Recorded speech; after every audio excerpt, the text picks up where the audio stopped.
Good morning everyone. Welcome to online class of social science.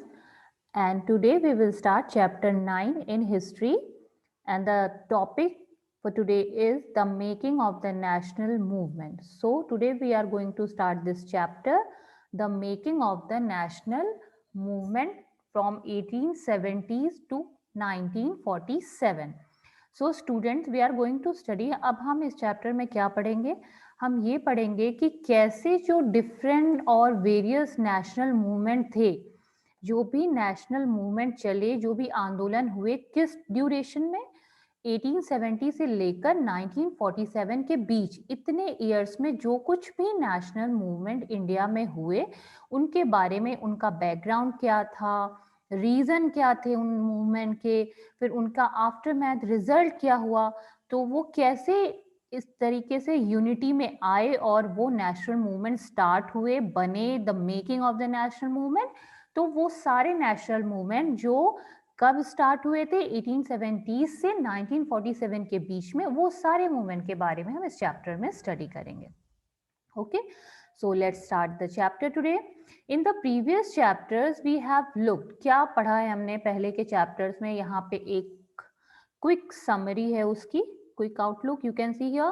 The British conquest of territories and take over of kingdoms. हमने क्या क्या देखा था कि British ने कैसे या इंडियन टेरिटरीज को जीता था, उन पे कंट्रोल करा था, किंगडम्स पे कंट्रोल करा था, हम पहले के चैप्टर्स में पढ़ चुके हैं. इंट्रोडक्शन ऑफ न्यू लॉज, उन्होंने कैसे न्यू लॉज लाए थे. एडमिनिस्ट्रेटिव इंस्टीट्यूशन, कैसे उन्होंने एडमिनिस्ट्रेशन में चेंजेस लाए थे, रेवेन्यू में चेंजेस लाए थे, ऑफिसर्स के अपॉइंटमेंट में चेंजेस लाए थे, वो सारा हमने पढ़ा है. Changes in the lifes of peasants and tribals, कैसे उन्होंने फार्मर्स की, ट्राइबल्स लोगों की लाइफ में चेंजेस लाए, नए नए लॉ बना के, वो भी हम पढ़ चुके हैं. Educational changes in the 19 centuries, education के फील्ड में भी कैसे उन्होंने इंग्लिश एजुकेशन को प्रमोट किया, कैसे उन्होंने क्रिश्चियन मिशनरीज को सपोर्ट किया, ये हम पढ़ चुके हैं. Debates regarding the condition of women, women की कंडीशन जो थी उस पर कितना डिबेट चला था, हम जस्ट प्रीवियस चैप्टर में हमने इस टॉपिक पे डिटेल में स्टडी किया है. Then challenges to the caste system, कैसे ब्रिटिश ने कास्ट सिस्टम को चैलेंज किया था और उसके रिगार्डिंग जो स्टेप लिए वो भी हमने पढ़े हैं. सोशल एंड रिलीजियस रिफॉर्म, कैसे सोशल सोसाइटी के फील्ड में, रिलीजन के फील्ड में कैसे बहुत सारे सुधार हुए, रिफॉर्म हुए, वो भी हमने पहले के चैप्टर्स में पढ़े हैं. The revolt of 1857 and it's aftermath, और फिर हमने देखा था जो रिवोल्ट हुआ था 1857 का और उसके बाद का रिजल्ट क्या रहा, वो भी हमने चैप्टर में डिटेल में डिस्कस किया है earlier. And the next is the decline of craft and the growth of industries, तो कैसे ब्रिटिश ने जो हमारे यहाँ के ट्रेडिशनल क्राफ्ट उनको सपोर्ट नहीं किया, वो डिक्लाइन हो गए धीरे धीरे, और कैसे इंडस्ट्रियलाइजेशन किया, हर फील्ड में बड़ी बड़ी मशीनरीज लाई, प्रिंटिंग मशीन्स लाई, और टेक्सटाइल के फील्ड में भी बहुत सारी इंडस्ट्रीज में इन्होंने बहुत इनोवेशंस किए और उसको काफ़ी ग्रो किया. तो ये सारा जो इम्पैक्ट रहा था ब्रिटिश रूल का. On the basis of what you have read, तो जो कुछ भी हमने आज तक पढ़ा है about these issues, in issues से रिलेटेड हमें जो कुछ भी आपने 6th 7th और प्रीवियस क्लासेस में पढ़ रखा है, do you think Indians way discontent with British rule? तो क्या आपको लगता है स्टूडेंट, क्या आपको लगता है कि जो इंडियंस थे, जो हमारे भारतीय थे, इंडियंस थे, क्या वो अनसेटिस्फाइड थे ब्रिटिश रूल से? व्हाट यू थिंक, आपको क्या लगता है, थे वो अनसेटिस्फाइड? वो क्या सेटिस्फाइड थे ब्रिटिश रूल से या डिससेटिस्फाइड थे? What you think? If so, how were different groups and classes dissatisfied? तो आई थिंक मेजॉरिटी का आंसर यही होगा कि हमारे जो इंडियंस थे वो सेटिस्फाइड नहीं थे ब्रिटिश रूल से, क्योंकि हर जगह जो ब्रिटिश रूल थे वो हमेशा प्रॉफिट ओरिएंटेड पॉलिसीज लाते थे और हमारे लिए कहीं ना कहीं वो एक्सप्लॉयटेशन वाली पॉलिसीज हुआ करती थी, हमारे लिए मीन्स इंडियंस के लिए, फॉर वी इंडियन. तो बेसिकली सब ही डिससेटिस्फाइड थे जो इंडियंस थे. तो अब हम इसी को डिटेल में पढ़ेंगे ना कि ये जो डिससेटिस्फैक्शन रहा ब्रिटिश के खिलाफ, तो कैसे अलग अलग ग्रुप्स ने, अलग अलग क्लासेस ने, अलग अलग सोसाइटी के ग्रुप्स ने उसके अगेंस्ट में एक्शन लिया. So let's see the next. Here we are having our first topic the emergence of nationalism. तो अब हम देखें कि जैसे हमारे इंडियंस जो थे वो बहुत डिससेटिस्फाइड थे ब्रिटिश की पॉलिसी से सारे, ठीक है। तो इसने क्या बैकग्राउंड दिया, इसने इसकी वजह से इमरजेंस हुआ किसका, नेशनलिज्म का, नेशनलिज्म की फीलिंग अराइज हुई। The above mentioned development led the people to ask a crucial question. अब क्या है कि एजुकेशन में भी काफ़ी इम्प्रूवमेंट हो गया था, इंग्लिश लैंग्वेज भी प्रमोट की जाने लगी, तो लोग बहुत एजुकेटेड हो रहे थे, धीरे धीरे वुमेन भी हो रही थी।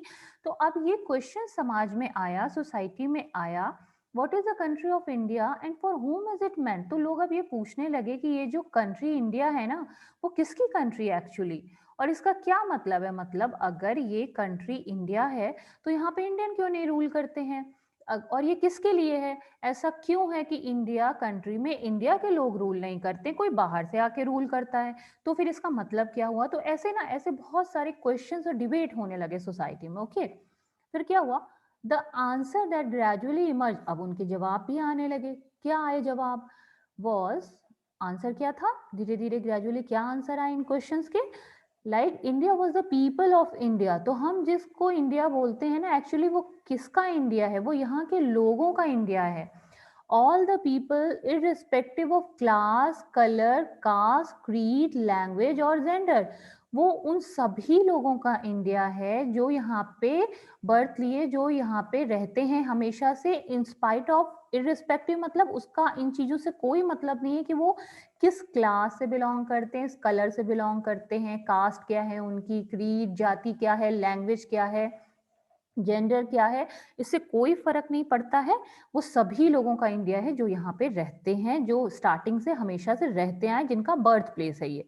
And the country, it's resources and system, और जो यहाँ के रिसोर्स हैं, यहाँ का सिस्टम है इंडिया का, वो उन्हीं लोगों से बिलोंग करता है जो यहाँ पे हमेशा से रहते आए हैं स्टार्टिंग से, जो यहाँ के मूल सिटीजन्स हैं, मेन सिटीजन्स हैं, वो ही बिलोंग करते हैं यहाँ के रिसोर्सेज से। मतलब इंडिया के जो रिसोर्सेज हैं उस पर किसका हक होना चाहिए, पीपल ऑफ इंडिया का, जो इंडिया के लोग हैं उनका, ना कि कोई बाहर से आए उनका कोई कंट्रोल होना चाहिए इंडिया के रिसोर्सेज पे या इंडिया के सिस्टम पे।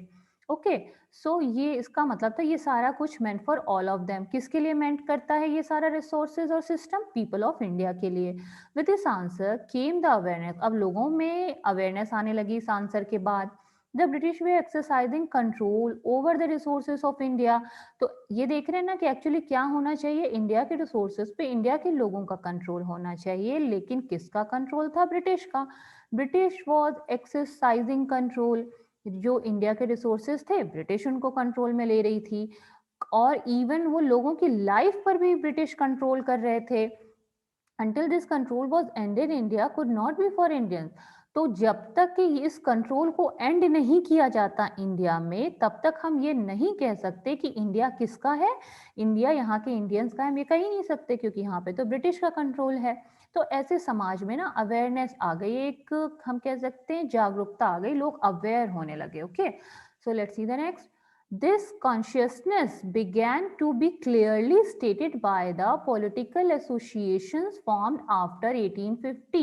तो अब जब लोग इतना कॉन्शियस हो गए इस टॉपिक से कि ये इंडिया हमारा है और सारे रिसोर्सेज हमारे हैं, तो अब क्या हुआ, पॉलिटिकल एसोसिएशन बनने लग गए, पॉलिटिक्स के थ्रू पॉलिटिकल एसोसिएशन यहाँ पे ग्रुप बनने लगे, और ये टाइम था 1850। especially those that came into being in the 1870s and 1880s। Most of these were led by English educated professionals। तो ये जो पॉलिटिकल एसोसिएशन बने ना, शुरू हुए बनना 1850 से और 1880s तक रहे थे, बनते रहे थे अलग अलग, और मोस्टली ये लेड बाय, मतलब इनको लीड कौन कर रहा था, इंग्लिश एजुकेटेड प्रोफेशनल, वो प्रोफेशनल्स जो इंग्लिश मीडियम में एजुकेटेड थे या जिनको इंग्लिश का नॉलेज था, या लॉयर्स वगैरह हुआ करते थे, क्योंकि तभी तो उनको वो डिफरेंस समझ में आ रहा था ना, वो पढ़े लिखे थे, तभी तो उनको डिफरेंस समझ में आया, और उन्होंने समाज को समझाया कि जो इंडिया के रिसोर्सेस हैं उस पर इंडिया का कंट्रोल होना चाहिए, ना कि किसी बाहरी ब्रिटिशर्स का या किसी कॉलोनियल पावर का। तो तभी इन्होंने समझाया। The more important ones were the Poona Sarvajanik Sabha. अब हम ये देखेंगे ऐसे कौन से एसोसिएशन थे जो बहुत इंपॉर्टेंट थे, तो नाम आता है उसमें पूना सार्वजनिक सभा का, ये इंपॉर्टेंट है, you have to learn. The Indian association, और ये भी एक एसोसिएशन था। द मद्रास महाजन सभा, तो ये स्टूडेंट के डिफरेंट डिफरेंट नेम्स हैं उस टाइम के एसोसिएशन के। द बॉम्बे प्रेसिडेंसीज एसोसिएशन, तो these all are the different names of associations. And of course the Indian National Congress, और इसमें सबसे इंपॉर्टेंट जो एसोसिएशन था ना, उसका नाम था Indian National Congress, INC, Indian National Congress. Let's see the next. Note the name Poona Sarvajanik सभा। तो अब अगर आप इस नेम पर ध्यान दो, पूना सार्वजनिक सभा, द लिटरल मीनिंग ऑफ सार्वजनिक इज ऑफ और फॉर ऑल द पीपल।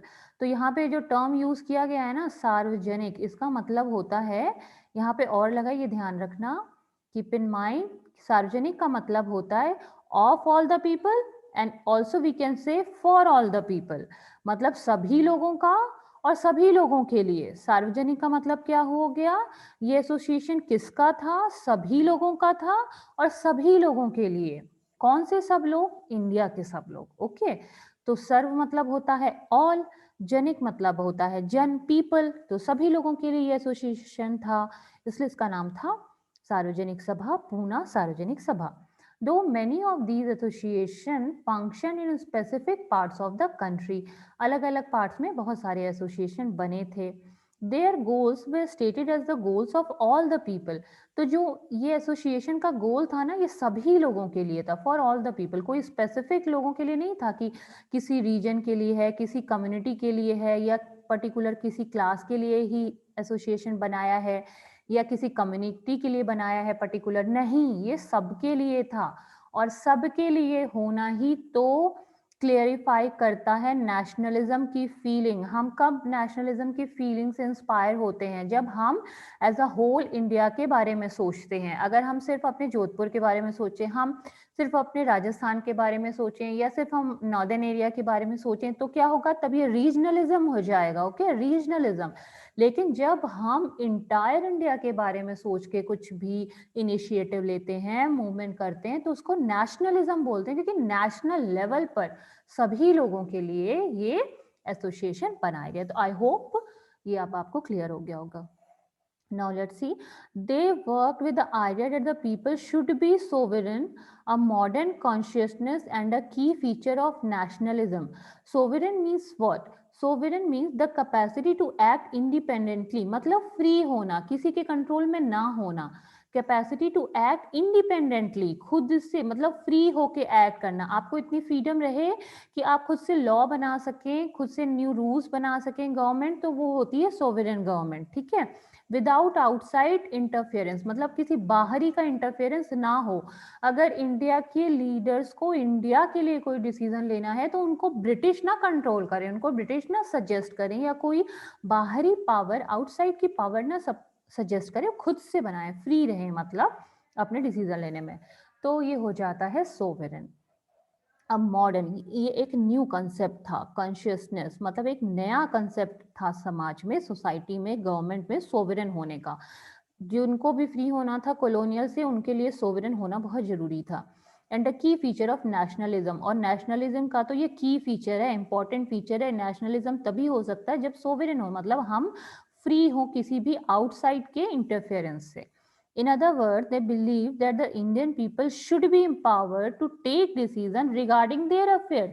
मतलब इंडियन पीपल को पावर होना चाहिए अपने डिसीजन लेने का, अपने कंट्री से रिलेटेड डिसीजन लेने का, रिगार्डिंग मतलब हमारे नेशन से रिलेटेड, ना कि किसी और के पास में पावर हो। किसके पास में पावर हो, इंडियन पीपल के पास में, तभी हम इंडिया को बोल सकते हैं एक sovereign nation. Clear this is? So let's move next. The dissatisfaction with British rule intensified in the 1870s and 1880s. The Arms Act was passed in 1878. So student, अब यहाँ पे हम देखेंगे एक नया एक्ट आया था, ब्रिटिश ने पास किया था, आर्म्स एक्ट 1878 में। इसमें क्या हुआ, इस एक्ट को पास करके ब्रिटिश ने बोला, उसने डिसअलाउ कर दिया इंडियंस को कि वो आर्म्स नहीं रख सकते हैं। सपोज स्टूडेंट, अभी क्या होता है, लाइसेंस अगर इशू करा लिया जाता है तो हम आर्म्स रख सकते हैं, हम कोई भी हथियार रख सकते हैं, बशर्ते कि उसका लाइसेंस होना चाहिए हमारे पास, ठीक है। तो हम आर्म्स रख सकते हैं अगर हमारे पास लाइसेंस है। उस समय क्या हुआ, ब्रिटिश ने आर्म्स एक्ट पास कर दिया 1878 में, और उन्होंने बोला कि इंडियंस को अलाउ नहीं है, ठीक है, इंडियंस नहीं रख सकते आर्म। अब आप सोचो, इंडियंस आर्म नहीं रख सकते, लेकिन ब्रिटिश पीपल के लिए तो ये नहीं है एक्ट, तो मतलब ब्रिटिश चाहे तो वो कितने ही हथियार अपने घरों में भी रख सकते हैं, अपने सेफ्टी के लिए रख सकते हैं, सेल्फ डिफेंस में। लेकिन इंडियंस को तो बोल दिया, डिसअलाउ कर दिया कि कोई मतलब एक्ट बना दिया कि आप रख ही नहीं सकते आर्म्स, लाइसेंस के साथ भी नहीं, उनको अलाउ ही नहीं है। ये तो बहुत गलत था इंडियंस के साथ में। इन द सेम ईयर, अब उसी ईयर ना वर्नाकुलर प्रेस एक्ट भी आ गया, ये भी एक्ट पास किया गया। क्या था इसमें, देखो, let's see. Vernacular Press Act was also enacted in an effort to silence those who were critical of the government. इस एक्ट के थ्रू क्या हुआ ना कि जो लोग अगर न्यूज़पेपर वगैरह में क्रिटिसाइज करते थे अगर गवर्नमेंट को ना, उनको चुप करा सकते थे। मतलब उनको, पुलिस को ऐसी पावर दे दी गई और गवर्नमेंट को ऐसी पावर दे दी गई, गवर्नमेंट को दिया गया कि जो लोग अगर गवर्नमेंट को क्रिटिसाइज कर रहे हैं ना, उनको चुप करा सकते हैं। मतलब आप समझ ही सकते हो उसका मीनिंग, मतलब इनडायरेक्ट तरीके से उन पे कंट्रोल कर सकते हैं, उनको फ्रीडम है ही नहीं प्रेस के थ्रू या अपने फीलिंग्स और अपने थॉट्स एक्सप्रेस करने का। The act allowed the government, इस एक्ट में क्या हुआ, गवर्नमेंट को अलाउ कर दिया गया to confiscate the assets of the newspaper. अगर कोई न्यूज़पेपर गवर्नमेंट के अगेंस्ट कुछ भी न्यूज़ प्रिंट कर रहा है तो वो उसके एसेट्स को, उसको सील कर सकते हैं, उसके ऑफिस को, उसका ले सकते हैं सारा कुछ जो भी मटेरियल वगैरह है, इंक्लूडिंग देयर प्रिंटिंग प्रेस, मतलब उनके प्रिंटिंग प्रेस को ये सीज कर देंगे, सील कर देंगे। If the newspaper publish anything that was found objectionable, मतलब कुछ भी अगर गवर्नमेंट को सिर्फ लग जाता है कि गवर्नमेंट के अगेंस्ट में है, ब्रिटिश के अगेंस्ट में कुछ भी ऑब्जेक्शन वाला टॉपिक प्रिंट हो गया, तो वो तो सीधा बंद ही करवा देंगे, न्यूज़पेपर को कंट्रोल में ले लेंगे पूरा, उनके एसेट, उनके प्रॉपर्टी को। तो let's see the next. In 1883 there was a furore over the attempt by the government to introduce the Ilbert Bill. The bill provided for the trial of British or European persons by Indian. अब क्या हुआ, ये दो act हमने देखे, arms act और vernacular press act हमने देखा, जो कि इंडियंस के अगेंस्ट था। लेकिन लोग ना बहुत खुश हुए बाद में जब एक गवर्नमेंट ने, जब ब्रिटिश गवर्नमेंट ने एक एक्ट लाया 1883 में, इल्बर्ट बिल लाया। इस सिल्बर्ट बिल में क्या बोला गया था, इस सिल्बर्ट बिल में बताया गया कि जो इंडियन जजेस हैं ना, इंडियन जजेस ट्रायल ले सकते हैं, ब्रिटिश और यूरोपियन पर्सन का भी कोर्ट में ट्रायल इंडियन जजेस ले सकते हैं। मतलब वो केस वो हैंडल कर सकते हैं। इंडियन जजेस को ये राइट दे दी गई कि वो यूरोपियन और मींस ब्रिटिश और यूरोपियन के भी केसेस हैंडल कर सकते हैं कोर्ट में। बहुत खुश हुए इंडियन, उनका काफ़ी ना उनमें बिलीव हो गया कि नहीं, ब्रिटिश पूरे इस तरीके से अगेंस्ट नहीं है। एंड सॉट इक्वालिटी, उन्हें लगा, पब्लिक को लगा कि नहीं, ब्रिटिश भी इक्वालिटी चाहते हैं, और कहीं ना कहीं ब्रिटिश गवर्नमेंट ने ना ये दिखाने के लिए ही इसको लाया था, कि ये दिखाने के लिए इक्वालिटी ब्रिटिश और इंडियन जजेस के बीच में, कंट्री में इक्वालिटी दिखाने के लिए ये एक्ट लाया था, इल्बर्ट बिल को इंट्रोड्यूस किया। बट क्या हुआ, but when white opposition force the government, लेकिन क्या हुआ, जो वाइट पीपल थे ना, वाइट अपोजिशन, जो वाइट पब्लिक थी, जो ब्रिटिश के पब्लिक थी ना, उसने बिल्कुल मना कर दिया। उसने गवर्नमेंट को बोला, नहीं नहीं, हम तो इंडियन जजेस के अंडर में ट्रायल में नहीं जाएंगे, आप ये बिल को विदड्रॉ कर लो, वापस ले लो, इल्बर्ट बिल को वापस लो, उन्होंने ऐसा बोला। अब इंडियंस को तो इस पे बहुत गुस्सा आया, इंग्रेज्ड हो गए वो। The event highlighted the racial attitudes of the British in India. तो जब ब्रिटिश ने डिसाइड करा कि वो विदड्रॉ कर लेगी इल्बर्ट बिल, तो फिर इंडियंस को, जो हमारे लीडर्स, उनको ये बिल्कुल भी बहुत बुरा लगा। उन्होंने बोला कि ये तो बिल्कुल रेशियल एटीट्यूड्स है, मतलब आप जो है भेदभाव कर रहे हो रेस के अकॉर्डिंग, मतलब वाइट पीपल, ब्लैक पीपल्स, और ना उसके बेस पे, तभी तो वो वाइट पीपल मना कर रहे हैं कि हम इंडियन जजेस के अंडर में ट्रायल में नहीं जाएंगे ना, कोर्ट में। तो ये टॉपिक रेज हो गया उस time. Let's see the next. The need for an all India organization. तो अब सभी ने रियलाइज की कि एक ऑल इंडिया ऑर्गेनाइजेशन होना चाहिए, पूरा इंडिया के लेवल पर कोई बड़ा ऑर्गेनाइजेशन होना चाहिए ऑफ एजुकेटेड इंडियंस, जिसमें सारे पढ़े लिखे लोग हों। इसकी नीड हुई 1880 में। But the Ilbert bill controversy deepened this desire। तो अब क्या हुआ, लेकिन ऐसी नीड उस समय फील हो रही थी क्योंकि लोग नेशनलिज्म की फीलिंग से इंस्पायर थे ना। लेकिन जब सडनली इल्बर्ट बिल क्या हुआ, जो ये इल्बर्ट बिल वाली कंट्रोवर्सी हुई ना, जब इसको विड्रॉ कर लिया, ब्रिटिश ने वापस ले लिया, तो ये जो डिजायर थी कि एक बड़े लेवल का ऑर्गेनाइजेशन अपनी खुद इंडिया का होना चाहिए, ये बहुत तेजी आ गई इसमें। तो अब बिल्कुल बन ही गया बड़ा सा ऑर्गेनाइजेशन। तो कौन थी वो? द इंडियन नेशनल कांग्रेस। और ये बड़ा ऑर्गेनाइजेशन का नाम था, इस बड़े ऑर्गेनाइजेशन का नाम था the Indian National Congress, INC, was established when 72 delegates from all over the country met at Bombay। पहली मीटिंग हुई इनकी बॉम्बे में दिसंबर 1885 में। 72 डेलीगेट्स आए थे पूरे कंट्री से। ओके, द अर्ली लीडरशिप, पहले लीडरशिप किनके हाथों में थी? दादा भाई नौरोजी के हाथों में थी। फिरोज शाह मेहता, बदरुद्दीन तैयब जी, जो मेन इंपॉर्टेंट उस समय लीडर थे, जो कंट्रोल कर रहे थे इस INC को, इंडियन नेशनल कांग्रेस को। WC बैनर्जी, सुरेंद्र नाथ बैनर्जी, रोमेश चंद्र दत्ता, S सुब्रमण्यम अय्यर, ये थे famous leader. Among others was largely from Bombay and Calcutta. Nehruji, a businessman and a publicist, settled in London and for a time member of the British Parliament, guided the younger nationalists. तो जो younger nationalist थे ना, जो new age के nationalist थे, उनको guide कौन कर रहा था? दादा भाई नौरोजी गाइड कर रहे थे, जो कि एक पब्लिसिस्ट थे। पब्लिसिस्ट मतलब होता है, publicist means what? Someone who publicises an idea by circulating information, जो लोगों तक ना व्यू पहुंचाता है, सर्कुलेट करता है न्यू आइडियाज, थॉट को लोगों तक पब्लिसिटी करना, पहुंचाना, प्रचार करना, पब्लिसिटी करना। कैसे?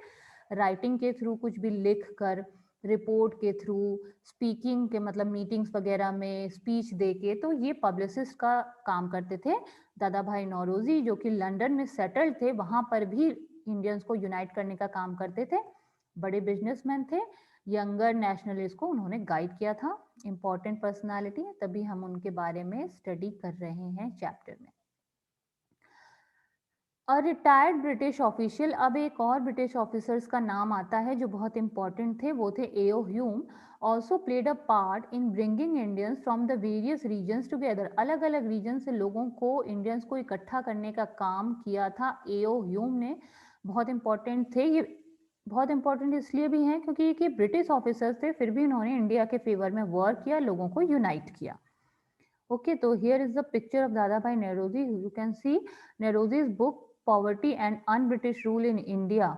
ये इनकी बड़ी फेमस बुक है, poverty and unBritish rule in India, offered a scathing criticism of the economic impact of British rule.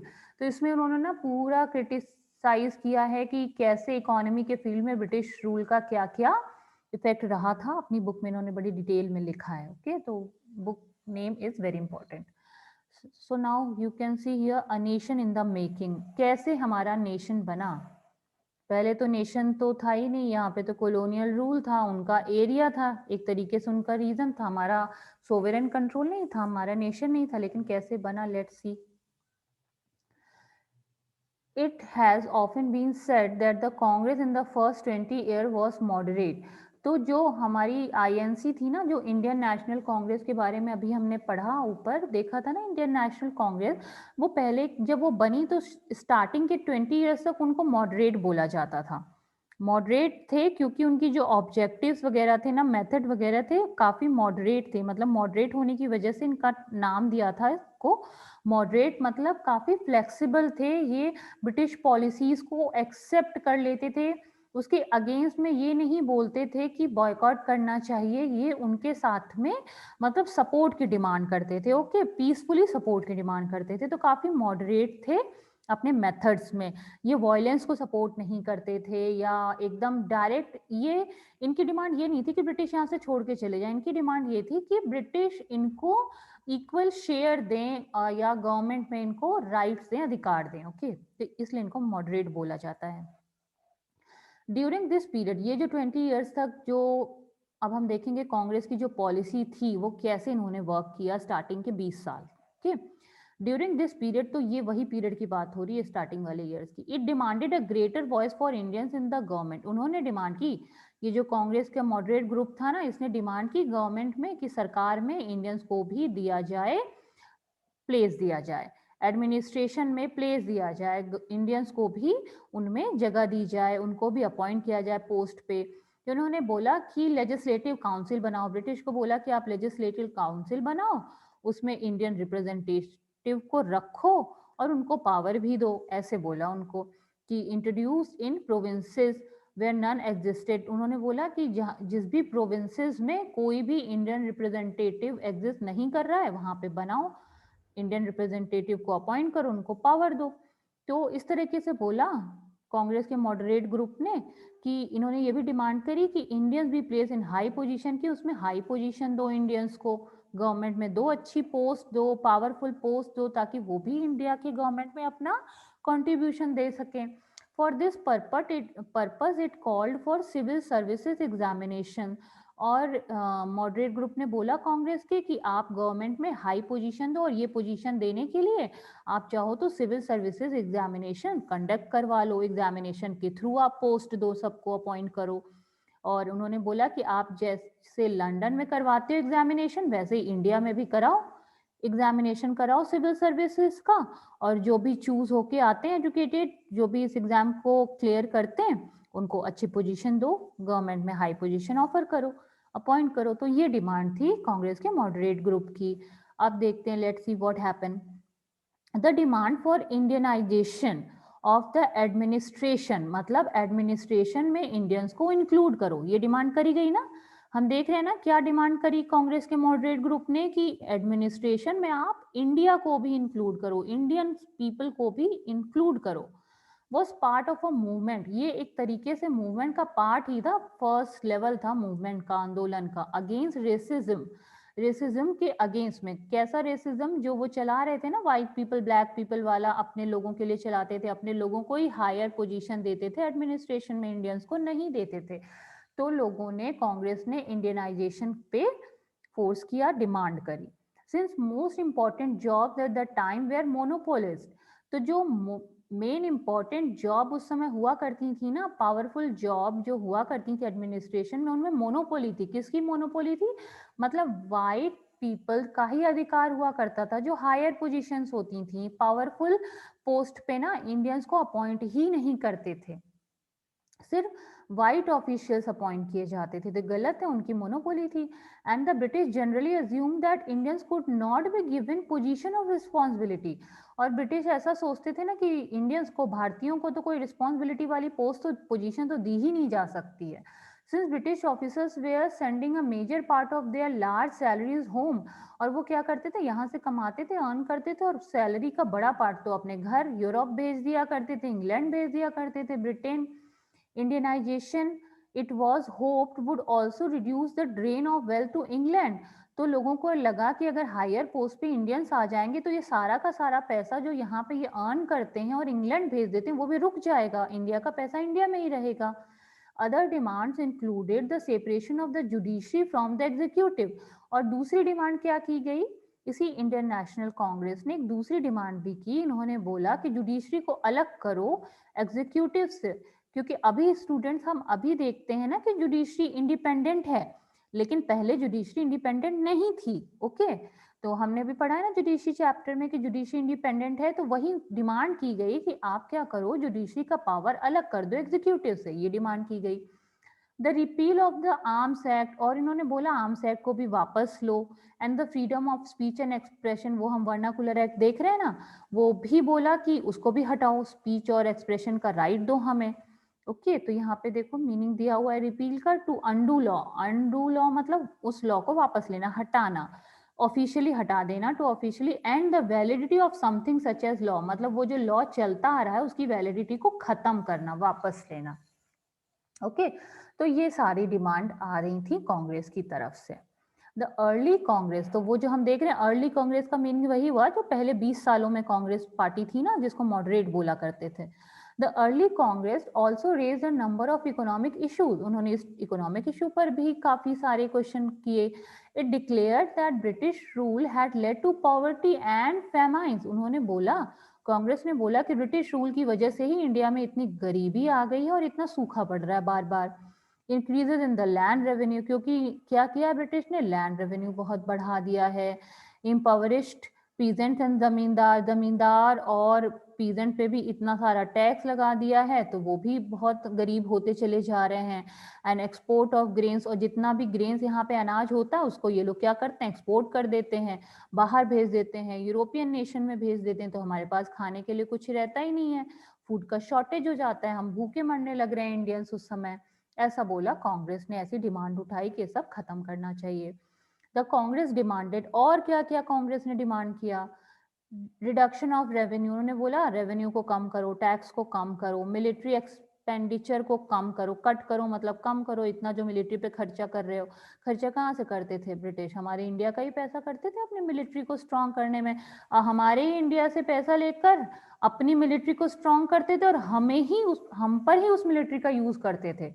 Suppose आप सोचो कितनी कितनी वर्स कंडीशन थी, हमसे ही लिया पैसा, हमारे पर ही टैक्स लगाया, ठीक है, हमारी चीजें हमसे लेते थे और हम ही को सेल आउट करते थे, हमारे ही पैसे लेकर मिलिट्री स्ट्रॉन्ग करते थे, उस मिलिट्री को हम पर ही यूज करते थे, तो सब बहुत गलत था।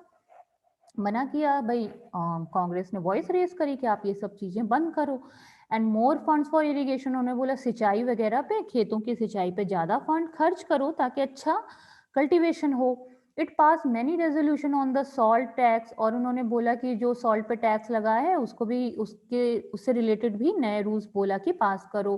Treatment of Indian labourers abroad, और उन्होंने बोला कि जो इंडियन लेबरर्स बाहर वर्क कर रहे हैं ना, अब्रॉड बाहर के नेशंस में, उनके भी ट्रीटमेंट, उनके संग जो गलत हो रहा है उसको भी रोका जाए। जो सफरिंग है, जो परेशानी फेस कर रहे हैं फॉरेस्ट ड्वेलर्स, जंगलों में रहने वाले लोग, जो सफरिंग, जो परेशानी फेस कर रहे हैं उसको भी दूर किया जाए। क्या परेशानी फेस कर रहे थे फॉरेस्ट ड्वेलर्स, क्योंकि क्या किया था ना, फॉरेस्ट लॉ बना के, फॉरेस्ट एडमिनिस्ट्रेशन ने फॉरेस्ट लॉ बना के फॉरेस्ट में रहने वाले आदिवासी लोगों को, या जो जंगलों में रहते हैं ना नोमैडिक पीपल और आदिवासी पीपल रहते हैं, उनको वहां से हटा दिया गया। तो जो फॉरेस्ट पर ही सरवाइव करते थे उनको फॉरेस्ट से ही हटा दिया, तो वो बहुत सफर कर रहे थे। All this shows that despite being a body of educated elite, the Congress did not talk only on behalf of professional groups, zamindars और इंडस्ट्रियलिस्ट। तो स्टूडेंट्स हम देख रहे हैं इंडियन नेशनल कांग्रेस की बहुत अच्छी बात कि स्टार्टिंग के ईयर्स में क्या था, इसमें थे तो पढ़े लिखे लोग, एजुकेटेड एलिट थे, लेकिन फिर भी वो किस पे टॉपिक पे बात करते थे, सभी लोगों के लिए आप देखो डिमांड कर रहे हैं, इंडियन लेबरर्स की भी डिमांड कर रहे हैं उनके अच्छे के लिए, फॉरेस्ट ड्वेलर्स की भी सफरिंग दूर करने की बात कर रहे हैं, फूड शॉर्टेज भी खत्म करने की बात कर रहे हैं, तो मतलब सभी के लिए वर्क कर रहे थे, उनका गोल था नेशनलिज्म। सो अब हम बात कर रहे हैं जब मॉडरेट लीडर्स की, let's see the moderate leaders wanted, क्या चाहते थे मॉडरेट लीडर्स। मॉडरेट लीडर्स मतलब जो कांग्रेस में, इंडियन नेशनल कांग्रेस में स्टार्टिंग के 20 ईयर्स जो लीडर्स थे ना, उनको मॉडरेट लीडर्स बोलते हैं। क्या चाहते थे वो, टू डेवलप पब्लिक अवेयरनेस, वो लोगों को जागरूक करना चाहते थे, किसके रिगार्डिंग, जो अनजस्ट नेचर था ब्रिटिश रूल का, जो ब्रिटिश रूल अन्याय कर रही थी उसके अगेंस्ट लोगों को जागरूक करना चाहते थे, अवेयर करना चाहते थे। दे पब्लिश न्यूज़पेपर पब्लिश करवाए इन्होंने, आर्टिकल्स लिखे लीडर्स ने, दिखाया कि कैसे British rule leading to economic ruin, कैसे हमारी इकोनॉमी को स्पॉइल कर रहा है ब्रिटिश रूल, ये बताया उन्होंने लीडर्स ने। They criticise British rule in their speeches, अपनी स्पीचेस में क्रिटिसाइज किया ब्रिटिश रूल को कि कैसे वो गलत पॉलिसी ला रहे हैं, अनजस्ट अन्याय कर रहे हैं। Sent representatives to different parts of the country, और बहुत सारे रिप्रेजेंटेटिव्स को भी भेजा कंट्री के डिफरेंट डिफरेंट पार्ट्स में। टू मोबिलाइज पब्लिक ओपिनियन, लोगों के ओपिनियन जानने के लिए, लोगों को अवेयर करने के लिए उन्होंने अपने रिप्रेजेंटेटिव भी भेजे। They felt that the British had respect for the ideals of freedom and justice, उन्होंने बोला कि ब्रिटिश को रिस्पेक्ट करना चाहिए, जो आइडियल्स हैं, जो आइडियल बातें हैं फ्रीडम की और जस्टिस की, आज़ादी की, स्वतंत्रता की, जस्टिस की, न्याय की, उसके रिस्पेक्ट करो और हमें दो। And so they would accept the just demands of Indian. just demand मतलब वैलिड, अनजस्ट मतलब अन्याय गलत, तो जस्ट मतलब हो गया वैलिड डिमांड जो है उनकी, सही डिमांड जो है उसको एक्सेप्ट करो। what was necessary, जो भी जरूरी है उनको एक्सेप्ट करो. therefore was to express these demand and make the government aware of the feelings of Indians. तो इस तरीके से मॉडरेट लीडर्स ने ब्रिटिश ऑफिसर्स को बताया कि इंडियन फीलिंग क्या है और वो क्या चाहते हैं, भारतीय क्या चाहते हैं. So let's see the next topic. Freedom is our birthright. 1890s, many Indians began to raise question about the political style of the Congress. तो बहुत सारे जो इंडियंस थे ना, वो जो कांग्रेस की जो पॉलिटिकल स्टाइल थी उस पर भी काफ़ी क्वेश्चन रेज हुए. In Bengal, Maharashtra and Punjab, leaders such as Bipin Chandra Pal. कुछ अब देखो यहाँ से जो हम मॉडरेट लीडर्स की अभी तक बात कर रहे थे, अब हम देखते हैं कांग्रेस में और क्या क्या हो रहा था. कांग्रेस में बंगाल, महाराष्ट्र और पंजाब में जो लीडर्स थे, मतलब इन 3 प्लेसेस में, बंगाल में, महाराष्ट्र में, पंजाब में, कौन कौन थे कांग्रेस के लीडर? बिपिन चंद्र पाल, बाल गंगाधर तिलक, लाला लाजपत राय. स्टूडेंट, इनको हिस्ट्री में आप जानते हो लाल, बाल, पाल भी बोला जाता है. 3 टर्म्स है ना, फेमस है. आई एम टेलिंग यू ताकि आपको ये रिमेंबर रहेगा. लाल, बाल, पाल बोलते हैं. लाल मीन्स लाला लाजपत राय, बाल मीन्स बाल गंगाधर तिलक, पाल मीन्स बिपिन चंद्र पाल. तो ना ये 3 लीडर्स कांग्रेस के बड़े फेमस थे बाद के ईयर्स में. लाल, बाल, पाल. लाला लाजपत राय, बाल गंगाधर तिलक, बिपिन चंद्र पाल. Okay. We're beginning to explore more radical objectives and methods. अब क्या हुआ ना, कांग्रेस के स्टार्टिंग में हमने देखा कि कैसे जो मॉडरेट लीडर्स थे उनका काम ये था कि वो ब्रिटिश ऑफिसर्स को अवेयर करा रहे थे कि इंडियंस क्या फील करते हैं, इंडियंस की डिमांड क्या है, आप मान लो. तो इन्होंने जो ये नए लीडर आए ना कांग्रेस में, जो ये नए तीनों लीडर आए और इनकी जो थिंकिंग थी, ये लाला लाजपत राय की, बाल गंगाधर तिलक, बिपिन चंद्र पाल की, ये बिल्कुल न्यू थॉट्स लेके आए. रेडिकल ऑब्जेक्टिव्स, इनके ऑब्जेक्टिव रेडिकल थी, मतलब उखाड़ फेंको, ये नहीं मान रहे ब्रिटिश हमारी डिमांड, चाहे वायलेंस यूज करो, इनको यहाँ से हटाओ. अंडरस्टूड. तो ये क्या बोलते थे कि ये जो नए लीडर थे उन्होंने मॉडरेट्स को, मतलब कांग्रेस का जो पहला वाला ग्रुप था, मॉडरेट्स को बोला कि अब बंद करो अपनी पॉलिटिक्स, प्रेयर की पॉलिटिक्स, प्रार्थना करना बंद करो. ऐसी पॉलिटिक्स जिसमें आप सिर्फ प्रार्थना कर रहे हो. क्या कर रहे हो? ब्रिटिश से आप प्रे कर रहे हो कि हमारे यहाँ पे अच्छा रूल लाओ, हमारे पर टैक्स कम करो. मतलब इनका ये कहने का मतलब था हम प्रे क्यों करें, हमारा नेशन है तो हम किसी फॉरेनर से क्यों प्रे करें, ये तो हमारा राइट है ना, ये तो हमारा अधिकार है. हम ये देख रहे हैं ना, freedom is our birth right. हमसे हमारा कोई फ्रीडम नहीं ले सकता है, ये हमारा बर्थ राइट है. मतलब जन्म होते ही हमको फ्रीडम मिलना चाहिए हमारी अपने नेशन में. तो उन्होंने बोला, ये जो नए लीडर्स है ना, ये रेडिकल ऑब्जेक्टिव के साथ आए, बहुत ही इनोवेटिव ऑब्जेक्टिव्स के साथ में आए. उन्होंने बोला कि भाई मॉडरेट की ये पॉलिसी तो उन्हें अच्छी नहीं लग रही है कि प्रार्थना करने वाली, प्रे करने वाली. इन्होंने बोला, एम्फेसाइज किया कि इंपॉर्टेंस ऑफ सेल्फ रिलायंस, मतलब खुद को इतना स्ट्रॉन्ग करो, कंस्ट्रक्टिव वर्क करो और इन ब्रिटिश को सीधा मतलब एक्शन लेके यहाँ से हटाओ. दे आर्ग्यूड, उन्होंने आर्ग्यूमेंट किया कि people must rely on their own strength, मतलब हमें अपनी स्ट्रेंथ पर कॉन्फिडेंस होना चाहिए. Not on the good intention of the government, हमें डिपेंड नहीं रखना है, हमें गवर्नमेंट को ये प्रे नहीं करना है कि आप अपने इरादे अच्छे रखो, अपनी पॉलिसी अच्छी, नहीं, हमें डिमांड करनी है कि आपको करना ही पड़ेगा यहाँ से. People must fight for Swaraj, लोगों को स्वराज, अपने राज, स्वराज मीन्स अपना राज, अपना राज करना, अपना रूल करना, उसके लिए फाइट करनी चाहिए, ऐसा इन्होंने बोला. तिलक रेज द स्लोगन, और तिलक का स्लोगन बड़ा फेमस हुआ, freedom is my birth right, Swaraj हमारा जन्मसिद्ध अधिकार है. ये आपने सुना होगा तिलक का, बाल गंगाधर तिलक का बहुत ही फेमस स्लोगन है हिस्ट्री में, freedom is my birth right, Swaraj मेरा जन्मसिद्ध अधिकार है, and I shall have it, और मैं इसे लेकर रहूंगा. ये इनका बड़ा फेमस स्लोगन था. स्वराज मीन्स अपना रूल, सेल्फ रूल, हमारा शासन, इंडिया का रूल होना चाहिए, ये हमारा राइट है, हमें इसके लिए किसी से प्रे करने की जरूरत नहीं है, प्रार्थना करने की जरूरत नहीं है, मेरा अधिकार है. तो ये जो था ना, ये न्यू टाइप की थिंकिंग थी रेडिकल्स की, कांग्रेस के दूसरे ग्रुप की. इन 1905 वॉइस रॉय कर्जन, ये बहुत इंपॉर्टेंट है, वॉइस रॉय कर्जन ने क्या किया, बंगाल का पार्टीशन किया. स्टूडेंट, आपको पता होगा ना, ब्रिटिश ने कौन सी पॉलिसी से इंडिया पे रूल किया था, डिवाइड एंड रूल पॉलिसी. उन्होंने क्या किया था, लोगों को यूनाइटेड होने ही मत दो, डिवाइड कर दो. तो ये क्या करते थे ना, जहाँ पे भी देखते थे कि अच्छा लोग यूनाइट हो रहे हैं, लोग आपस में मिलके इकट्ठा हो रहे हैं या कुछ मूवमेंट करना चाह रहे हैं, बहुत लोगों में भाईचारा आ रहा है, फ्रेटर्निटी आ रही है, तो ये क्या करते थे, उनको डिवाइड कर देते थे।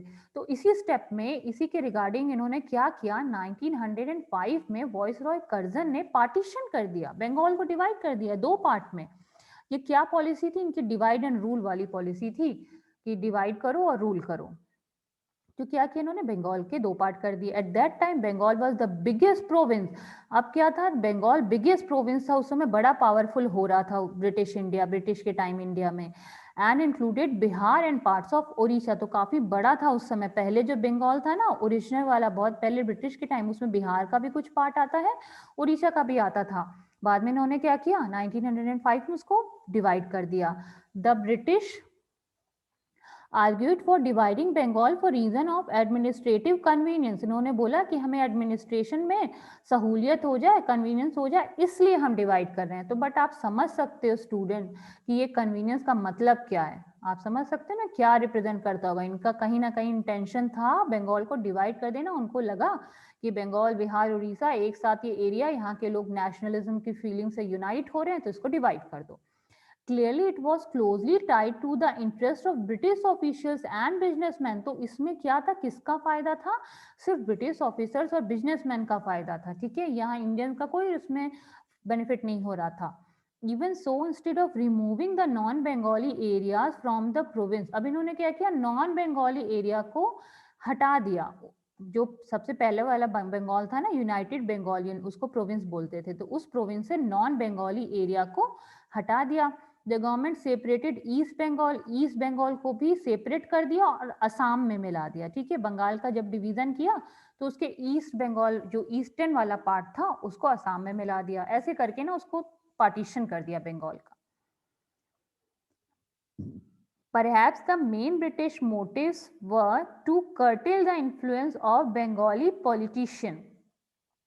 तो बेसिकली ब्रिटिश का मोटिव क्या था, उनका मोटिव था कि जो बंगाली पॉलिटिशियंस है ना, उनके इन्फ्लुएंस के, उनके प्रभाव को कम करना, कर्टेल करना, खत्म करना, कम करना, जो बढ़ता जा रहा था वहाँ के पॉलिटिकल लीडर का influence. And to split the Bengali people, और बंगाली पीपल को डिवाइड कर देना ताकि वो डिवाइड एंड रूल वाली पॉलिसी के अकॉर्डिंग रूल कर सके, लोगों में यूनिटी आने ही ना पाए। आप यहाँ देख सकते हो बाल गंगाधर तिलक की पिक्चर दी हुई है। Notice the name of the newspaper that lies on the table, Kesari. Kesari है, केसरी मराठी न्यूज़पेपर, ये एक मराठी न्यूज़पेपर है, एडिटेड बाय तिलक। तिलक चलाते थे इसको। Became one of the strongest critics of British rule. इस पेपर में ना ब्रिटिश रूल का बहुत ही क्रिटिसाइज किया जाता था, क्योंकि हमने देखा था पहले तो इन्होंने वर्नाकुलर प्रेस एक्ट ला दिया था, कोई न्यूज़पेपर तो क्रिटिसाइज कर ही नहीं सकता था, लेकिन ये तिलक का जो केसरी न्यूज़पेपर था ना, उसमें ही क्रिटिसाइज वो कर पाते थे ब्रिटिश गवर्नमेंट को। The partition of Bengal influenced people all over India, all section of the Congress, the moderates and the radicals। तो जो ये पार्टीशन ऑफ बंगाल कर दिया ना, इससे क्या हुआ, कांग्रेस के जो दोनों लीडर थे, मॉडरेट लीडर जो स्टार्टिंग वाले, और रेडिकल्स जो बाद में एकदम आए थे ना लीडर्स, न्यू थॉट से जो इंस्पायर थे, वो दोनों ग्रुप ना मिलके यूनाइट हो गए। उन्होंने इकट्ठे ही इसको अपोज किया, मिलकर अपोज किया, क्योंकि बहुत ही गलत बात थी बंगाल को डिवाइड कर देना। और स्टूडेंट उस समय ना इसका जो पार्टीशन ऑफ बंगाल था ना, इसका बहुत ही लार्ज स्केल पर अपोज किया गया। बहुत सारे लोग इसमें मारे भी गए थे जब इसके अगेंस्ट में ना अपोज किया था, रैली निकली थी। Large meetings, large public meetings, demonstrations were organised and novel method of mass protest. Mass protest मतलब बड़े लेवल पे भीड़ ने, पब्लिक ने प्रोटेस्ट किया था, अपोज किया था। पहली बार इंडिया की हिस्ट्री में देखने मिला था कि लोग इतना यूनाइट होकर इसके अगेंस्ट आए थे। Struggle that unfold came to be known as the Swadeshi movement. और ये जो आंदोलन चला, इसे स्वदेशी आंदोलन कहते हैं। स्वदेशी मूवमेंट, अपने देश के लिए मूवमेंट, स्व मतलब अपना, अपने देश के लिए मूवमेंट। स्ट्रॉन्गेस्ट इन बंगाल, जो बंगाल से शुरू हुआ, बहुत स्ट्रॉन्गेस्ट था, but echoes elsewhere too. Echoes मतलब पूरी जगह गूंज गया, पूरे इंडिया में इसका हमें असर देखने को मिलता है। In deltaic Andhra for instance, Andhra में भी देखने को मिलता है। डेल्टिक मतलब डेल्टा वाला एरिया, रिवर के आसपास वाला एरिया आंध्रा में। It was known as Vande Mataram movement. Andhra में इसी मूवमेंट का, स्वदेशी मूवमेंट का नाम था वंदे मातरम मूवमेंट। आप यहाँ पे देख सकते हो कितनी ज्यादा नंबर में पब्लिक इसमें आई हुई है। 1000 joined the demonstration during the स्वदेशी मूवमेंट। तो स्वदेशी मूवमेंट में देख रहे हो आप कितने 1000 लोग यहाँ पे तो ऐसे ही इकट्ठा हैं इसके रैली करने के लिए, डेमोन्स्ट्रेशन करने के लिए। तो it was a very important movement. Now let's see the next. The Swadeshi movement sought to oppose British rule and encourage the ideas of self-help, स्वदेशी enterprise, national education and use of Indian languages। अब इस स्वदेशी movement से किन बातों को encourage किया गया? सेल्फ हेल्प, खुद से खुद की मदद करना, मतलब डिपेंडेंस, सेल्फ डिपेंडेंसी लाना, ब्रिटिश पे डिपेंड ना रहना। स्वदेशी इंटरप्राइजेस, अपने देश के प्रोडक्ट को चलाना, एंटरप्राइजेस को सपोर्ट करना। नेशनल एजुकेशन, खुद के ही मतलब एजुकेशन को प्रमोट करना, डिपेंड ना रहना कि ब्रिटिश स्कूल ओपन करेंगे तभी एजुकेशन होगी, हम खुद भी ओपन कर सकते हैं यूनाइट होके। Use of Indian languages, Indian language को प्रमोट करो, उनको यूज करो, भारतीय भाषाओं को। टू फाइट फॉर स्वराज, अपने स्वराज के लिए फाइट करें। The radicals advocated mass mobilisation and boycott of British institution. तो जो रेडिकल ग्रुप था ना कांग्रेस का, रेडिकल जो बाद वाला ग्रुप था जो बाद में बना था, उसने बोला कि ब्रिटिश इंस्टीट्यूशन को सीधा बॉयकॉट करो, मतलब सीधा बॉयकॉट कर दो, यूज ही मत करो, सपोर्ट ही मत करो, चीजों को मत यूज करो, ब्रिटिश प्रोडक्ट्स को मत यूज करो, उनके इंस्टीट्यूट में पढ़ने मत जाओ, ऑफिस में वर्क मत करो। Some individuals also began to suggest that revolutionary violence, even ना ये जो रेडिकल्स थे ना, ये रेवोल्यूशनरी वायलेंस के भी सपोर्टिव थे कि अगर कहीं वायलेंस का भी सपोर्ट लेना पड़े तो हम पीछे नहीं हटेंगे। Would be necessary to overthrow British rule, तो ब्रिटिश रूल को यहाँ से उखाड़ फेंकने के लिए अगर कहीं वायलेंस की भी जरूरत पड़ती है रेवोल्यूशन के लिए, आज़ादी के लिए, रिवोल्ट के लिए, चेंज के लिए, तो वो पीछे नहीं हटेंगे। यहाँ पे लाला लाजपत राय की पिक दी हुई है, अ नेशनलिस्ट फ्रॉम पंजाब, पिक्चर है यहाँ पे लाला लाजपत राय की। He was one of the leading members of the radical group. तो ये रेडिकल ग्रुप है ना जो बाद वाला, जो कि सीधा बोलता है कि बॉयकॉट करो, बॉयकॉट करो ब्रिटिश इंस्टीट्यूशंस का, ये उन्हीं के लीडर थे। Which was critical of the politics of petitions. He was also an active member of Arya Samaj, Arya Samaj में भी बहुत ही एक्टिवली पार्टिसिपेटेड थे। रिमेंबर स्टूडेंट, हमने पहले पढ़ा है ना ब्रह्मो समाज, आर्य समाज, तो उसमें उसके भी मेंबर थे ये पॉलिटिक्स ऑफ पेटिशन, मतलब हम पढ़ा था ना कि पॉलिटिक्स ऑफ प्रेयर, मतलब प्रार्थना नहीं करो, उनसे रिक्वेस्ट मत करो, सीधा उनको बॉयकॉट करो ब्रिटिश को। So here we can see the opening decades of the 20th century were marked by other development as well। तो अब जो 20th century में इतने सारे चेंजेस हमने देखे, लीडर्स ला रहे थे, उसके अलावा भी बहुत सारे डेवलपमेंट देखने को मिलते हैं। A group of Muslim landlords and Nawab from form the all India Muslim league. अब एक और नया एसोसिएशन बना, ऑल इंडिया मुस्लिम लीग बना ढाका 1906 में। जब ये बंगाल का डिवीजन हो गया 1905 में, उसके 1 ईयर आफ्टर 1 ईयर 1906 में ढाका में बना all India Muslim League. Okay, the League supported the partition of Bengal. अब देखो यहाँ पे आप पॉलिटिक्स देखो, कंट्रोवर्सी देखो। 1905 में हमने देखा कि वॉइसरॉय कर्जन ने क्या किया, बंगाल का डिवीजन कर दिया, बंगाल को 2 पार्ट में डिवाइड कर दिया। उस डिवीजन से हम इतना हर्ट हो गए, इंडिया के लीडर्स, रेडिकल्स भी हर्ट हो गए, मॉडरेट भी हर्ट हो गए, सब मिलके देखा ना हमने स्वदेशी मूवमेंट चलाया। लेकिन यहाँ पे क्या हुआ, ढाका में 1906 में ऑल इंडिया मुस्लिम लीग बनी, जिसने सपोर्ट किया, इसने सपोर्ट किया पार्टीशन ऑफ बंगाल को। ओके, किस किस डिजायर से? It desired separate electorate. इसको लगा मुस्लिम, जो ये ऑल इंडिया मुस्लिम लीग थी ना, इनकी ये डिजायर थी कि इनको सेपरेट इलेक्टोरेट दे दो फॉर मुस्लिम, मतलब मुस्लिम कम्युनिटी के लिए अलग से एरिया दे दो जहां पे मुस्लिम कैंडिडेट्स फाइट करें इलेक्शन और जो वोटर्स हो वो भी मुस्लिम हो।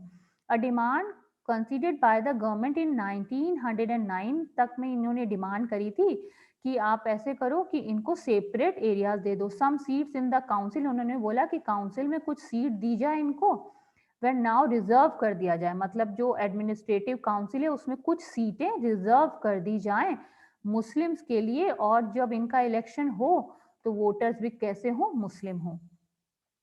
दिस टेम्पटेड पॉलिटिशियन, तो मतलब जो ये पॉलिटिशियंस का लालच था ना काउंसिल में सीट पाने के लिए, to gather a following by distributing favours to their own religious groups. तो अब ये हम देख रहे हैं अपने रिलीजियस ग्रुप के फायदे के लिए, उनका फेवर लेने के लिए पॉलिटिशियन ने ऐसी ऐसी डिमांड रखना शुरू कर दी। तो ऑल इंडिया मुस्लिम लीग ने ये डिमांड रखा कि उनको सेपरेट एरिया दिया जाए इलेक्शन के लिए और मुस्लिम वोटर्स हों वहाँ पे सिर्फ, और कैंडिडेट भी मुस्लिम हो, और इस तरीके से काउंसिल में उनकी सीटें रिजर्व कर दी जाए।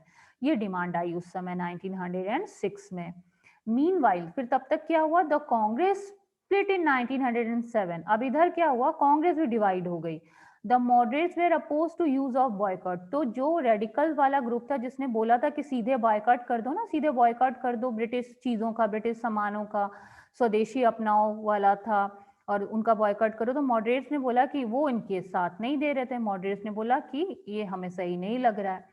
They felt that it involve the use of force, तो उनको लगा कि ऐसे क्या होगा, इसमें फोर्स का कहीं ना कहीं यूज करना पड़ेगा, वायलेंस होगा।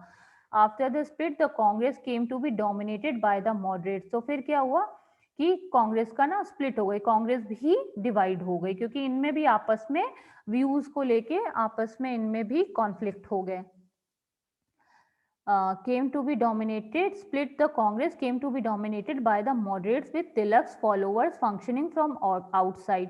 तो तिलक के जो फॉलोअर्स है ना वो बाहर से भी वर्क करते थे, और कहीं ना कहीं कांग्रेस में तिलक के फॉलोअर्स का ना ज्यादा डोमिनेशन था, वो ज्यादा इंस्पायर थे।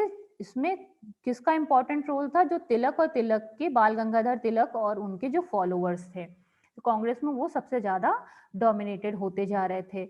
द टू ग्रुप्स रीयूनाइटेड इन दिसंबर 1915। फिर क्या हुआ फाइनली, पर बाद में 1915 में ना वापस से जो ये मॉडरेट्स और रेडिकल डिवाइड हो गए थे कांग्रेस में, वापस से रीयूनाइट हो गए, ठीक है, फिर से मिल गए, क्योंकि एक ही पॉलिटिकल पार्टी के थे ना। Next year the Congress and the Muslim League sign the historic Lucknow pact. अब क्या हुआ नेक्स्ट ईयर, जब ये दोनों यूनाइट हो गए तो कांग्रेस ने और मुस्लिम लीग ने, कौन सी मुस्लिम लीग, ये जो बनी थी ना आफ्टर पार्टीशन ऑफ बंगाल, ये जो ऑल इंडिया मुस्लिम लीग बनी थी 1906 वाली, इन्होंने और जो कांग्रेस पहले से चली आ रही थी, कांग्रेस ने और मुस्लिम लीग ने एक पैक्ट, एक एग्रीमेंट साइन किया था।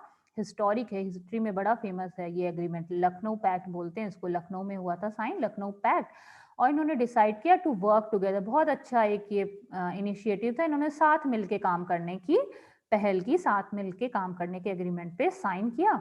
For representative government in the country, किस लिए, ताकि कंट्री में एक रिप्रेजेंटेटिव गवर्नमेंट बनाई जाए, मतलब ऐसी गवर्नमेंट बनाई जाए जिसमें सबको रिप्रेजेंटेशन मिले, सभी ग्रुप्स को, मतलब चाहे वो किसी भी रिलीजन के हैं, हिंदू रिलीजन के, मुस्लिम रिलीजन के, उससे फर्क नहीं पड़ता, सभी को रिप्रेजेंटेशन मिलेगा उसमें। तो ऐसा सोच के एक अच्छा सा रास्ता निकाला और उस पैक्ट पे, उस एग्रीमेंट पे साइन किया मुस्लिम लीग ने भी और कांग्रेस ने भी, कि हम मिलकर वर्क करेंगे और ऐसी गवर्नमेंट लाएंगे जिसमें सभी को रिप्रेजेंटेशन मिलेगा। So student, here we have completed this topic. Revolutionary violence means the use of violence to make a radical change within the society। मतलब अगर सोसाइटी में कोई चेंज लाने के लिए वायलेंस भी करना पड़े तो उसको सपोर्ट किया। रेवोल्यूशनरी वायलेंस मतलब वायलेंस की जा रही है या वायलेंस यूज किया जा रहा है, लेकिन किस लिए, चेंज लाने के लिए अगर हमें थोड़ा सा वायलेंस का सहारा लेना पड़ेगा तो भी वो लेंगे, ओके, ब्रिटिश के अगेंस्ट। तो इसको बोला था रेवोल्यूशनरी वायलेंस बोला जाता है इसको।